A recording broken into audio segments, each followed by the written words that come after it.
நடந்து வரும் ஐபிஎல் போட்டிகளில் சென்னை அணி இதுவரை 3 வெற்றிகளையும் ஒரு தோல்வியையும் சந்தித்துள்ளது. நேற்று முன்தின போட்டியில் மும்பை அணியுடன் நடந்த ஆட்டத்தில் சென்னை அணி தோல்வியை தழுவியது.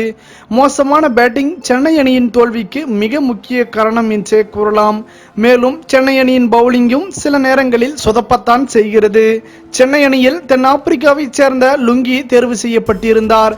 இவரது பவுலிங் சென்னை அணிக்கு மேலும் வலு சேர்க்கும் என நம்பப்பட்ட நிலையில் காயம் காரணமாக லுங்கி இந்த ஐபிஎல் போட்டியில் இருந்து விலகினார்.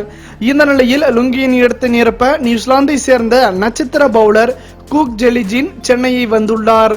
இவரது வருகை சென்னை அணிக்கு மேலும் வலு சேர்க்கும் என நம்பப்படுகிறது. வரும் சனிக்கிழமை நடைபெற உள்ள ஆட்டத்தில் குக் ஜெலிஜின் சென்னை அணிக்காக விளையாட உள்ளார். குக் ஜெலிஜினை பற்றி நீங்கள் என்ன நினைக்கிறீர்கள்? உங்களின் கருத்துக்களை மறவாமல் கமெண்ட் பாக்ஸில் பதிவிடுங்கள். மேலும் இது போன்ற சுவாரஸ்யமான செய்திகளை உடனுக்குடன் தெரிந்து கொள்ள தமிழ் சேரை சேனலை சப்ஸ்கிரைப் பண்ணுங்க. மறக்காம பெல் ஐக்கானை கிளிக் பண்ணுங்க.